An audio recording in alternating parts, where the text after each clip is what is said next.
Hotshot Haven, man. Welcome back. Hey, part two, leasing on the driver, man. Big shout outs to Dale, Pretty J, Deborah, them over there, man. Big supporters of the channel, man. Subscriber, appreciate all the love. We're gonna get on to part two, which actually part two is a two-part question, touching on something that I don't think a lot of people really touch on at all, and that is the ELD and off-duty reset time. You know what I'm saying? As you all know, most of us that hotshot use our trucks for dual purposes. Some people, like Deborah them, they say, okay, we have different vehicles to drive around on the weekend, so once we come in and park and turn the ELD off, we don't move that truck really again until the next week it's time to work. Definition of a true work truck. But being that these are basically convenient items that burn a lot less fuel when they're not hooked to trailers, a lot of people, including myself, use that truck when they are at home on the weekends and things like that, or when they have an off time. So how do you address having software or systems like Key Trucking, Truckers Path, ELD, and dealing with your off-duty time? Well, there is actually a method to this madness, and I'm going to explain to you why the rules about commercial vehicles comes into effect when it comes to home time, depending on what kind of truck you have. And that's the biggest thing. Okay, this driver that is currently leased on to Deborah and her husband's company just so happens to drive a 2007 Dodge Ram 2500. As I stated in the earlier video that I did, the gross vehicle weight rating on that truck is 9,000. It's pretty good. Okay, if we go and look at the DOT regulations and look at the definition of what a commercial vehicle is, you will see that a commercial vehicle is any vehicle with a gross vehicle weight rating of 10,001 pounds or more by DOT regulations. Also, any vehicle with a gross vehicle weight rating of over 10,001 pounds must be equipped with an ELD whenever this vehicle is in operation or being used, whether it be and this is specifically pertaining to commercial use for profit, and that's what this vehicle is primarily used for. But as I stated before, on the weekends we're not running for profit. We're not doing anything like that. What we're doing, we're at home. We're chilling. We're doing what we do. So by looking at that rule and seeing that his gross vehicle weight rating on his truck, as long as he's not having a trailer on there, he can basically unplug the ELD after logging out and logging off, unplug the ELD box, and go back to being an actual everyday truck. Where some of the confusion comes in is a lot of guys would do this.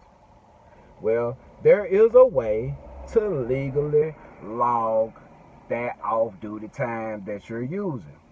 And what you would want to do, being as your truck is over 10,000 pounds gross and is primarily used in commercial freight hauling or transferring, you would want to log off-duty and log on to personal conveyance just to keep a running log of what that truck is doing, and just in case you're out.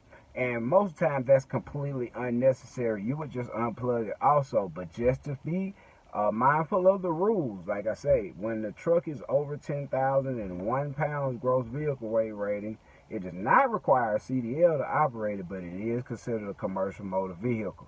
And that goes for large box trucks. They may only be rated for 12,000 pounds, but or 16,000 pounds. It's still a commercial vehicle, so you would have to abide by the FMCSA guidelines when it comes to operation of commercial vehicles.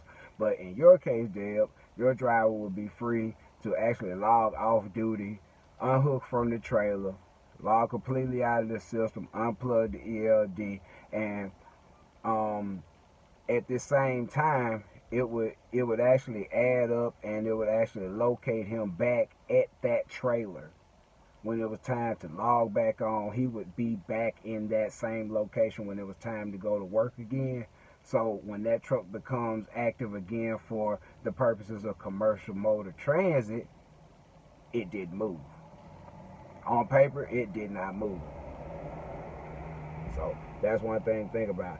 Then, okay, the next thing in the list of questions that came up was how to go about leasing a driver on. Now, there's a lot. There's a lot to think about. But in this part of the video, I'm going to go into basic hiring practices.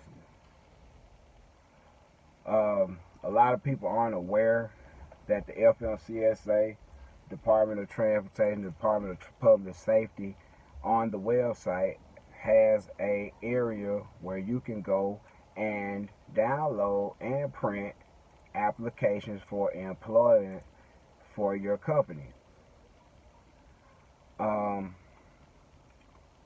This part of the paperwork is seldomly talked about, and it's counterintuitive to what most people think has to be done, just simply because these owner-operators are not your employees. But in the same token, them not being your employees does not mean you do not have to keep a record of the people that are involved or in the moving of freight with your name and number on their truck.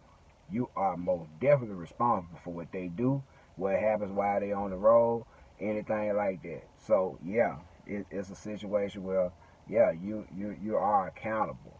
So with that being said, DOT and FMCSA would like to see, and will demand to see if they do an on-site audit, the driving record, also the BOC3 on this person, MVR on this person, current maintenance records on said vehicle, so when the driver gets things done or like that, they need to forward you a copy of the receipts and things like that. And you know, in the next part of the video I'm gonna come in, I really might step on some toes, because I'm gonna really explain what mega carriers, people working, you know, under certain, you know, companies, they can't seem to understand. And that's, if you are a owner operator and you receive a W-2 at the end of the year, or if you are purchasing a truck and you're not purchasing it directly from the company or on your own, you might just be a regular employee. Hey, that next on the Hotshot Haven. They ain't gonna like this.